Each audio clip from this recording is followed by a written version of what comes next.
सबसे पहले तो इमरान खान साहब की सेहत के हवाले से जेल से बार बार खबरें आ रही हैं, अलग अलग सोर्सेज से खबरें आ रही हैं। लेकिन ये खबरें देते हुए भी लोग घबराते हैं क्योंकि इमरान खान साहब की पार्टी और उनकी फैमिली वो बहुत अजीब तरीके से रिएक्ट करते हैं।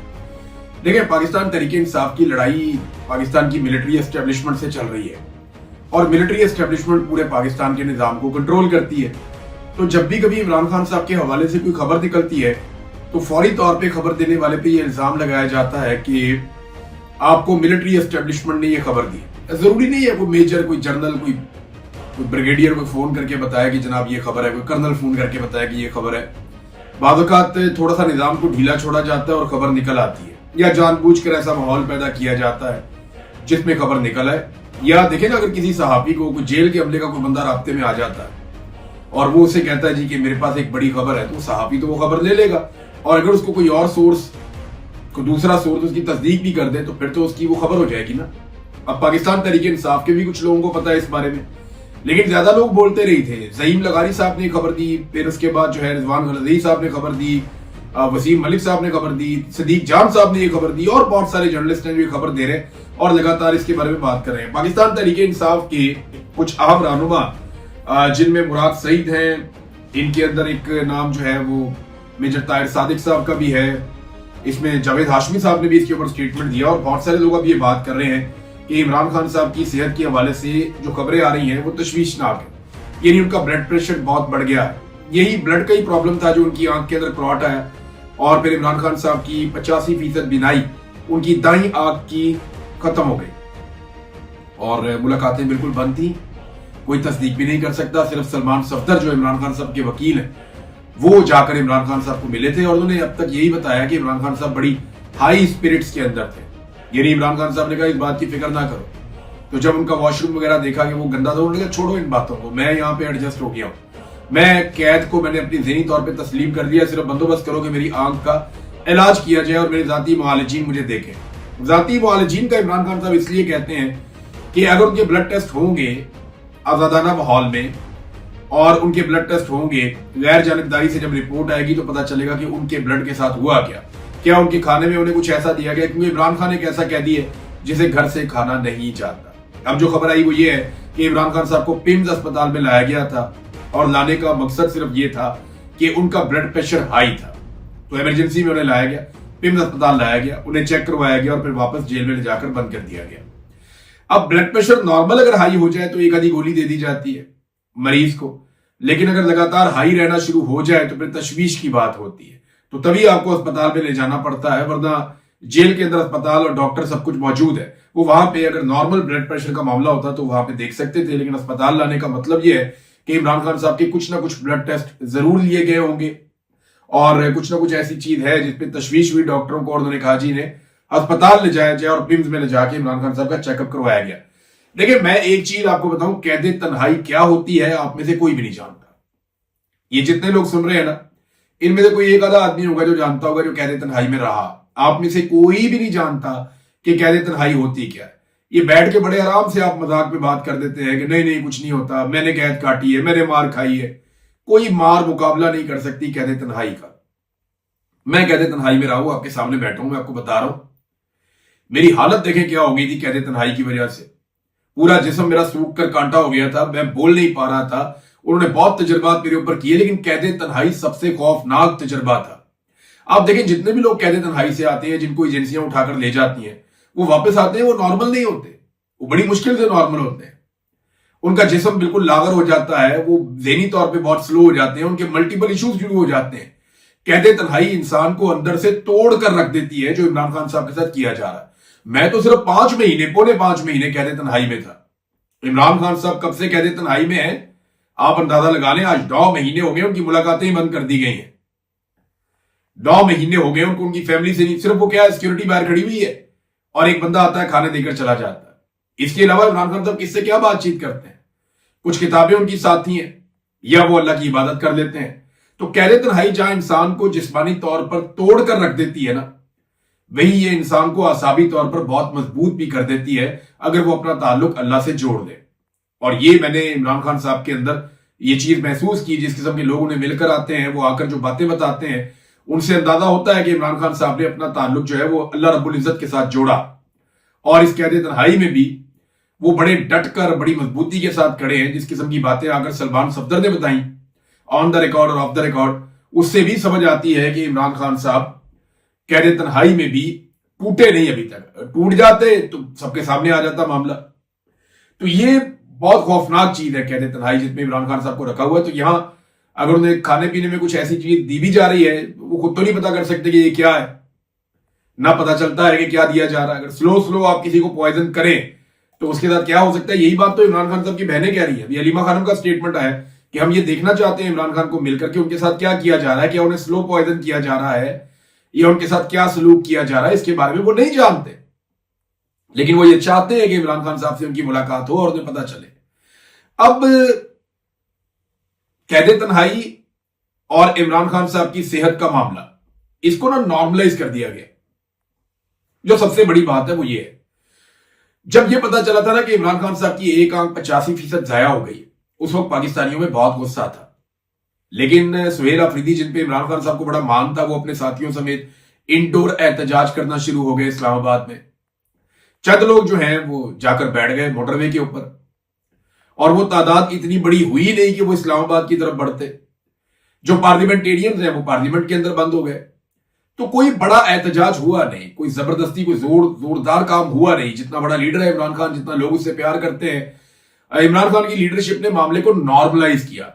बजाय इसके कि वो अवाम के जज्बात को समझते और अवाम के साथ निकलते, उन्होंने मामले को नॉर्मलाइज किया। और अब इमरान खान साहब की बीमारी के जो मामला हैं वो आहिस्ता आहिस्ता नॉर्मलाइज हो रहे हैं। उनकी कैद तन्हाई आहिस्ता आहिस्ता नॉर्मलाइज हो रही है। इन तमाम चीजों को नॉर्मल कर दिया गया। आर्मी सतह पे भी कोई असर नहीं होता। इस सारी लड़ाई में हमने जो एक चीज सीखी वो ये है कि अगर आप पाकिस्तान जैसे मुल्क में हुकूमत में है तो दुनिया को आपसे फर्क पड़ता है। अगर आप पाकिस्तान जैसे मुल्क में हुकूमत में नहीं है तो फिर दुनिया को कोई इससे गर्ज नहीं है कि आप कौन है, आप क्या करते हैं, आप कितने बड़े आदमी हैं या कितनी बड़ी औरत है। कोई फर्क नहीं पड़ता दुनिया को। दुनिया ने डील करना है पाकिस्तान के अंदर हुकूमत से, और वो ये नहीं जानते कि इंसानी हकूक क्या होते हैं, इंसानी हकूक ठीक होने चाहिए गलत, उन्हें इससे कोई सरोकार नहीं है। सबके अपने अपने मफादात होते हैं। देखिए डोनाल्ड ट्रंप इमरान खान से कितने जबरदस्त ताल्लुकात थे। बहुत सारे लोग मुझे फोन करके कहते थे, मैंने वो खबरें आपको सुनाई भी, ओवरसीज पाकिस्तानी बताते थे आज मुलाकात हो गई, कल उसके बेटे से मुलाकात हो गई, आज उसके बड़े करीबी बंदे से मुलाकात हो गई, रिचर्ड ग्रेनल ने ये कह दिया, उसने वो कह दिया। हम वो खबरें रिपोर्ट भी करते रहे। लेकिन इस सारे मामले ने एक बात समझाई कि जब आप हुकूमत में होते हैं तो आपके पास देने के लिए बहुत कुछ होता है। और फिर आसिम मुनीर साहब ने बड़ी कामयाबी से कभी क्रिप्टो को बीच में डाल दिया, कभी अमन का नोबेल इनाम बीच में डाल दिया, कभी मादनियात बीच में डाल दी, लेकिन उन्होंने वो मामला कंट्रोल कर दिया। तो आप हुकूमत में होंगे तभी मामला जो है वो आपके हाथ में आएगा। इंसानी हकूक या इंसाफ की बुनियाद पर कोई आपके लिए आवाज नहीं उठाएगा। आपको अपने लिए हमेशा आवाज खुद उठानी पड़ेगी। सुहेल अफरीदी साहब के दो स्टेटमेंट बड़े इंपॉर्टेंट हैं। एक स्टेटमेंट में उन्होंने ये कहा कि मुझे कहा गया तुम लॉन्ग मार्च का ऐलान करो, तुझे 5 दिनों में नाअहल करवा देंगे। ये सहाफियों से मुलाकात में सुहेल अफरीदी ने यह बात की कि मुझे कहा गया कि लॉन्ग मार्च का ऐलान कर, तुझे 5 दिन के अंदर नाअहल करवा देंगे। अब जिसने ये ऐलान किया वो कौन है, सुहेल अफरीदी को यह भी बताना चाहिए कि तुझे कहकर कौन मुखातिब कर रहा है और कौन इस तरीके से बात कर रहा है एक सूबे के वजीर आला से जिसके पास मैंडेट है उस सूबे का। और ये वाहिद हुकूमत है जो अवामी वोटों के साथ बनी हुई है, वरना सारे फॉर्म 47 पर आकर बैठे हुए हैं। सवाल यह पैदा होता है कि कौन है जिसने सुहेल अफरीदी को इतना खुलकर धमकी दी, और सुहेल अफरीदी साहब उसका नाम क्यों नहीं ले रहे, बताना चाहिए बतौर वजीर आला। पहले बताएं ताकि लोग पिन पॉइंट करें। ये इमरान खान साहब की तरबियत तो यही है इन लोगों को कि जो तुम्हें तंग करे उसका नाम लो, बताओ कि ये है। और लड़ाई भी इसी तरह चल रही है। और इमरान खान से प्रॉब्लम भी यही है कि हम धमकियां लगाते हैं, तुम बाहर जाके क्यों बताते हो कि हमने धमकी लगाई है। हम बदतमीजी करते हैं, तुम क्यों बताते हो कि हमने बदतमीजी की है। हम पर्चे कराते हैं, तुम ये क्यों कहते हो कि हमने पर्चे करवाए। तो हर चीज इमरान खान साहब कैटेगोरिकली कहते हैं कि मुझे या मेरी बीवी को कुछ हुआ तो आसिम मुनीर रिस्पॉन्सिबल है। अब सुहेल अफरीदी बताएं कि सुहेल अफरीदी को यह धमकी किसने लगाई थी। दूसरा, सुहेल अफरीदी ने कहा कि जो हम एहतजाज करने जा रहे हैं ये इमरान खान साहब की रिहाई के लिए नहीं करने जा रहे, ये इमरान खान साहब तक रसाई के लिए करने जा रहे हैं। आप अंदाजा करें मामला यहां पहुंच गया। एक पहले कंपेन चलाई जा रही थी कि इमरान खान रिहाई अमन फोर्स, इमरान खान साहब की रिहाई के लिए नौजवानों को इकट्ठा करना। बात इमरान खान साहब की रिहाई की हो रही थी। वो गैर कानूनी तौर पे जेल में बंद है, सब जानते हैं, बंद करने वाले भी जानते हैं, जजेस भी जानते हैं, सारे जानते हैं, केसेस की औकात कोई नहीं है। लेकिन जबरदस्ती इमरान खान साहब को इसलिए जेल में रखा हुआ है कि आसिम मुनीर साहब ने जो एक जाली सरकार बनाई है वो अवाम में मकबूली नहीं हो रही, और इमरान खान साहब बाहर आएंगे तो एक नई मुसीबत खड़ी कर देंगे। अवाम उनके साथ खड़ी हो जाएगी, आसिम मुनीर साहब का बनाया हुआ पूरा का पूरा शीशे का महल वो टूट जाएगा अवाम के पत्थरों से। तो इसलिए उन्होंने हालिया निकाला कि इमरान खान को जेल के अंदर ही रखो, इसको बाहर निकलने नहीं देना। कोई कानूनी मामला नहीं है, कोई करप्शन का मामला नहीं है, करप्शन के बेशुमार मामला आते हैं। मैं आपको बताता हूं ऐसे ऐसे करप्ट और बेईमान लोग हैं वो बैठे हुए हैं, उनको कोई हाथ ही नहीं डालता। सारे एलिगेशन लगाए गए थे उस्मान बुज़दार पे कि जनाब ये आदमी करप्ट है, उस्मान बुज़दार बाहर फिर रहा है। बुशरा बीबी के ऊपर इल्जामात ये हैं कि जनाब आसिम मुनीर के पास कोई फाइल थी जिसमें बुशरा बीबी के बहुत सारे जराइम थे, उन जराइम में से कोई एक जुर्म की भी एफआईआर अभी तक दर्ज नहीं हुई। ये सब झूठो झूठ है, ये सारे जाली मुकदमात हैं, और इमरान खान साहब को जेल में इसलिए रखा हुआ है ताकि ये वाली सरकार जो है इसको लंबा किया जा सके, ये सरकार गिर ना जाए।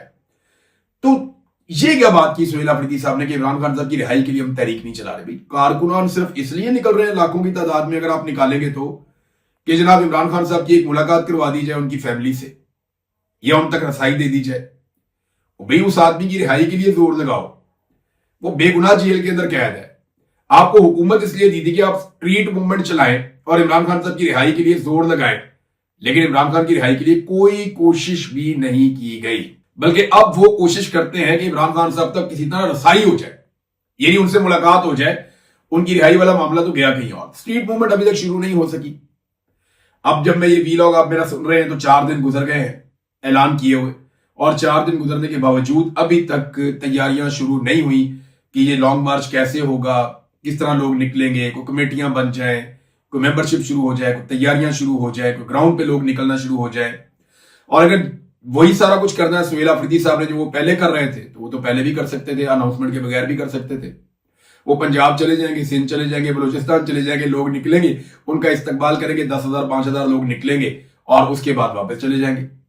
स्ट्रीट मूवमेंट कोई और चीज होती है, आपको हर गली हर मोहल्ले में कमेटियां बनानी पड़ती हैं, नीचे तक घरों तक एक एक आदमी तक आपको टच करना पड़ता है। क्या उसके लिए पाकिस्तान तहरीक इंसाफ ने अभी तक कोई काम शुरू किया? तो मैं आपको ये बता रहा हूं कि नहीं शुरू किया। बाद में आप मायूस होंगे, आप सर पकड़ेंगे, आप ये कहेंगे जनाब कि ये आप हमें उम्मीद दिलाते हैं सोशल मीडिया पे लोग, ये आप बहुत सारे मेरी तरह के और लोग हैं, आप कहेंगे, आप लोगों को ब्लेम करेंगे कि ये उम्मीद दिलाते हैं। आपको पहले बता रहे हैं कि कोई स्ट्रीट मूवमेंट और कोई निचले लेवल तक तैयारी नहीं हो रही। ये इसी भरोसे अभी तक तो बैठे हुए हैं 4 दिन गुजरने के बावजूद कि हमने ऐलान कर दिया जब हम चलेंगे तो लोग हमारे साथ चल पड़ेंगे बहुत सारे। तो तैयारी कोई नहीं है, ये मैं आपको पहले बता दूं, और ये एक दिन का काम भी नहीं है, ये भी मैं आपको बता दूं। अगर किसी को ये लगता है कि वो घर से निकलेंगे, एक दिन जाएंगे इस्लामाबाद में जलसा करेंगे और इमरान खान को लेकर आ जाएंगे या उनको अस्पताल में दाखिल करवाकर उन तक रसाई हो जाएगी, फैमिली से मुलाकात करवाकर वापस आ जाएंगे, तो ये भी नहीं होना। ये एक लंबा टेस्ट मैच है, आपका हुकूमत के साथ मैच पड़ेगा। आपने कश्मीर में देखा, उनके 100 के करीब लोग शहीद हो गए, वो घर ही नहीं जा रहे, वो आज भी वहां पे बैठे हुए हैं, वो वहां से हिलने के लिए तैयार नहीं है। हुकूमत को उन्होंने नाक में दम किया हुआ है, और याद रखिएगा ये सारी चीजें रिकॉर्ड के ऊपर आ रही है, ये उल्टा इनको नुकसान हो जाएगा। और कल को अगर ये तहरीक बढ़ गई जो आजाद कश्मीर के अंदर है, तो एक नई मुसीबत पाकिस्तान की फेडरल गवर्नमेंट के लिए भी, और जो वहां पे हुकूमत बनाई जाएगी उसके लिए भी एक नई मुसीबत बन जाएगी। तो नाजरीन, कैद तन्हाई और इमरान खान साहब की सेहत, और उसके बाद 27 सितंबर, इन चीजों पे हमने बात की। 27 सितंबर का मैं आपको फिर बता रहा हूं, बार बार बता रहा हूं कि उसके लिए खैबर पख्तूनख्वा में भी तैयारियां शुरू नहीं हुई, तो पंजाब में और सिंध में और बलूचिस्तान में कब तैयारियां होंगी, कश्मीर में कब तैयारियां होंगी, गिलगित बल्तिस्तान में कब तैयारियां होंगी, उसके बारे में अभी हम कुछ कह नहीं सकते।